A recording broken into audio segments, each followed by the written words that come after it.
নমস্কার বন্ধুরা, টুকরির ক্রিয়েশনে আরও একটি নতুন ভিডিও নিয়ে চলে এসেছি।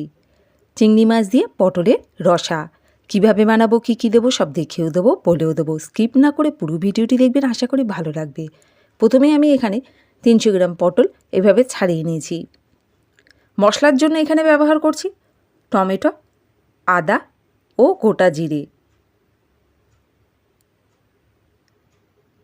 প্রথমেই আমি চিংড়ি মাছগুলোকে ভালো করে বেছে ধুয়ে নিয়েছি। এবার এর মধ্যে স্বাদ মতো লবণ, প্রয়োজন মতো হলুদ, তারপরে দেবো একটু লঙ্কার গুঁড়ো দিয়ে ভালো করে চিংড়ি মাছটাকে মাখিয়ে 10 মিনিটের মতো রেখে দেব। যে যেখান থেকে ভিডিওটি দেখছেন ভালো লাগলে লাইক করে কমেন্ট করবেন, নতুন বন্ধু হলে সাবস্ক্রাইব করবেন, আর ভিডিওটি ভালো লাগলে শেয়ার করে অন্যকেও দেখার সুযোগ করে দেবেন। তো 10 মিনিট পর আমি রান্নাঘরে চলে এসেছি। কড়াই বসিয়ে দিয়েছি গ্যাসে। এখানে আমি সাদা তেল প্রয়োজন মতো নিয়ে নিচ্ছি। তেলটি ভালো মতো গরম হয়ে যাওয়ার পর আমি এখানে দিয়ে দিচ্ছি চিংড়ি মাছগুলো। প্রথমে চিংড়ি মাছগুলোকে ভেজে নেব। চিংড়ি মাছ দিয়ে এই পটলের রসা আপনিও খুব সহজে বাড়িতে বানিয়ে নিতে পারবেন, ঘরোয়া পদ্ধতিতে ও ঘরোয়া উপকরণ দিয়ে। টুকরির ক্রিয়েশনের যত রেসিপি হয় সমস্ত কিছুই ঘরোয়া পদ্ধতিতে আর ঘরোয়া উপকরণ দিয়ে, যা সহজে আপনিও বাড়িতে বানিয়ে নিতে পারবেন। 2 থেকে 3 মিনিট ভালো করে চিংড়ি মাছগুলোকে ভেজে নিয়ে চিংড়ি মাছগুলোকে একটি পাত্রে তুলে নিচ্ছি।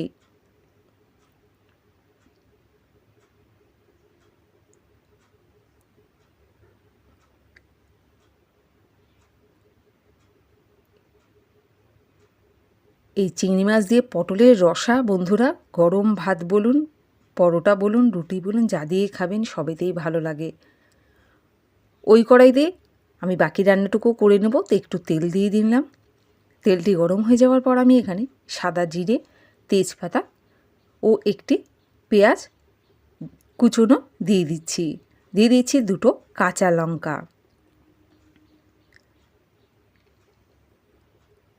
একটুখানি ভেজে নেব ফোড়নটিকে।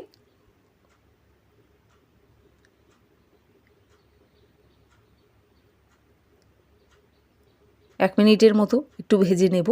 লো টু মিডিয়াম আঁচেই ভেজে নিচ্ছি। পেঁয়াজগুলো যাতে পুরো ভাজা না হয় সেভাবেই ভাজতে হবে। আমি যেভাবে রান্না করছি এভাবে রান্না করে দেখবেন, অসাধারণ লাগে খেতে। এবার দিয়ে দিচ্ছি পটলগুলোকে এভাবে কেটে নিয়েছি। পরে ছোট ছোট করে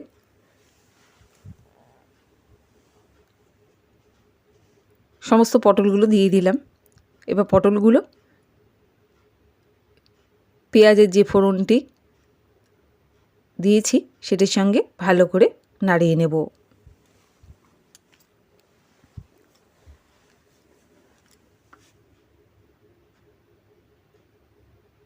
তিন থেকে 4 মিনিট ভালো করে পটলগুলোকে একটু ভাজবো।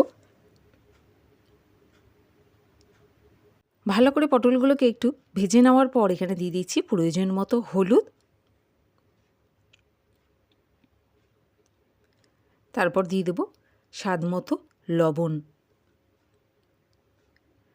লবণটি আমি এখানে একবারেই দিয়ে দিলাম।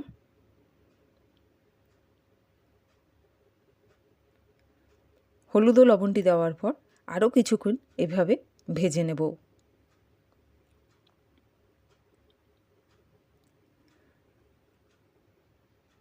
লো টু মিডিয়াম আঁচে রান্নাটি করছি আমি বন্ধুরা।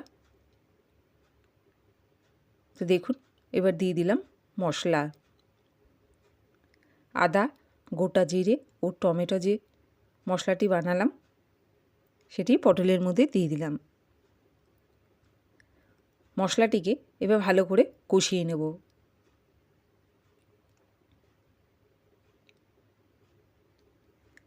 যতক্ষণ না মশলাটির কাঁচা গন্ধটি যাচ্ছে ততক্ষণ মশলাটিকে এভাবে কষিয়ে নেব।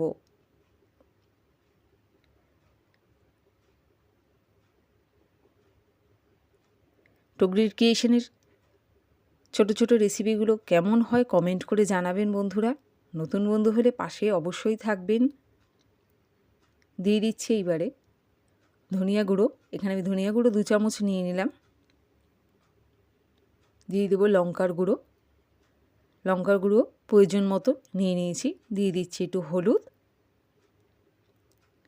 হলুদ, লঙ্কার গুঁড়ো আর ধনিয়া গুঁড়ো দেওয়ার পর মশলাটিকে আরও কিছুক্ষণ কষিয়ে নিচ্ছি।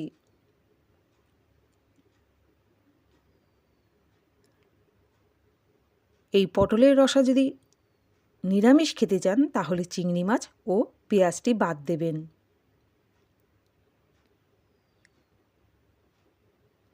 আর চিংড়ি মাছ দিয়ে এই পটলের রসা রেসিপিটি কেমন হয়েছে কমেন্ট করে বন্ধুরা অবশ্যই জানাবেন।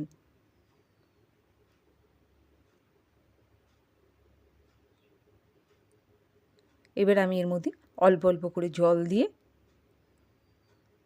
পটলটিকে আরও কিছুক্ষণ এইভাবে কষিয়ে নেব।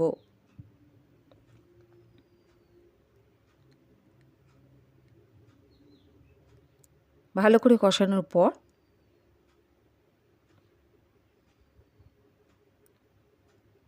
এইভাবে আরও কিছুটা জল দেব যাতে বাকি পটলগুলো সিদ্ধ হয়ে যায়।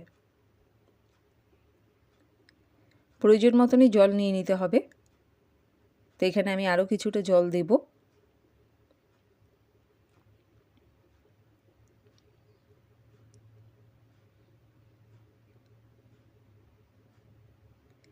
এখানে আমি তেজপাতাটি তুলে নিচ্ছি, তেজপাতাটি আর কাজে লাগবে না।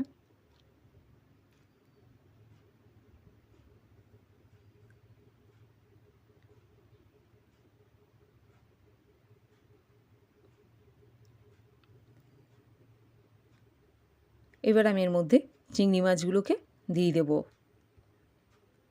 আর এভাবেই এখন 3 থেকে 4 মিনিট এইভাবেই রেখে দেব যাতে পটলগুলো ভালো করে সিদ্ধ হয়ে যায়।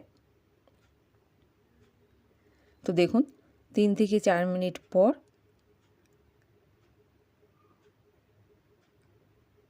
পটলের রসা রেডি হয়ে গেছে।